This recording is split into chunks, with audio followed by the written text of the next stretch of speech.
Much of the state of Florida was still in political shock on the morning of January 2nd, 1917. It was inaugural day for Sidney J. Katz, the Baptist preacher and traveling insurance salesman who had been elected governor after one of the wildest campaigns in Florida's history. The inaugural parade featured veterans on horseback and marching bands like most parades before this one, but it also featured something new. Motor cars rumbling down Tallahassee's dirt streets for the very first time in an inaugural parade.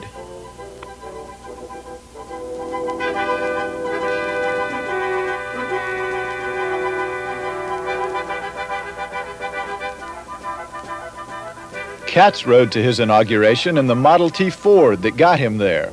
He had made history by being the first statewide candidate to campaign by automobile. Cars were still a novelty item in most places. Only 3,000 were registered in all of Florida.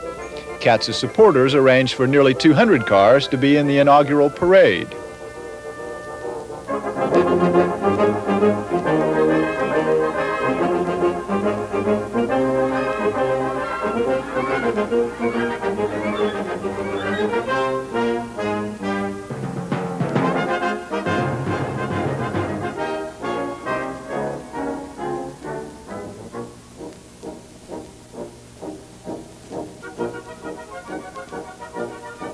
Katz's arrival at the Capitol was not welcomed by the state's traditional power structure. He had run against politics and politicians, claiming to be the people's candidate.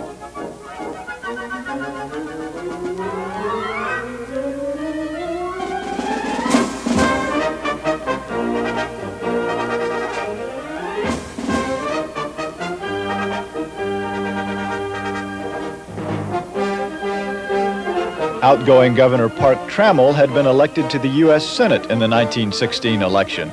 He was at the inauguration to introduce the new governor. The Chief Justice of the Supreme Court also showed up to administer the oath of office, but only after some last-minute wrangling.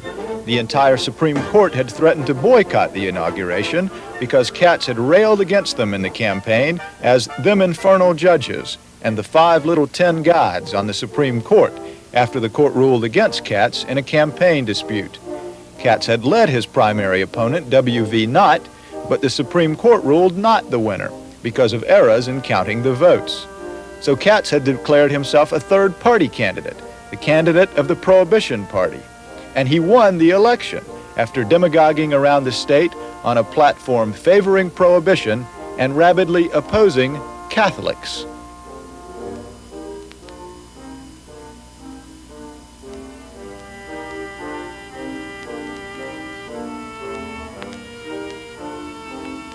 "5,000 people showed up to see Katz inaugurated, and they were not disappointed. In his inaugural speech, Katz showed no signs of softening the themes he had sounded in his campaign. His victory, he said, was a victory for the people over the onslaughts of the county and state political rings, the vast corporations and the railroads, the fierce opposition of the press, the judiciary of the state, and the power of the Roman Catholic hierarchy.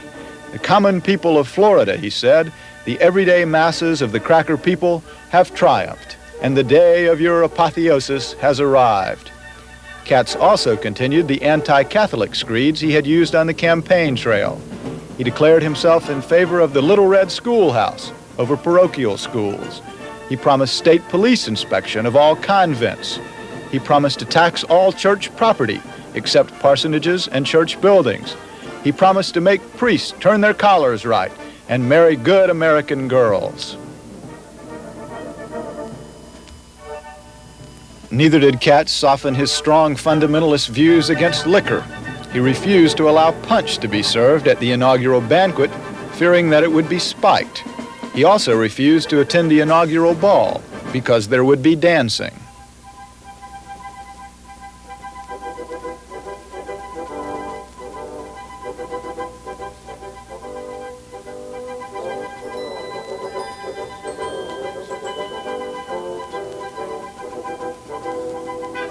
Katz fought often and stridently with the legislature and with other more traditional politicians whom he had denounced in the campaign.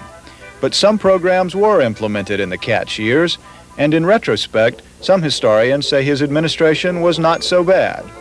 Florida survived 4 years of Sidney J. Katz. But when he ran for the U.S. Senate in 1920, he lost. And later he ran twice again for governor. And twice again he lost.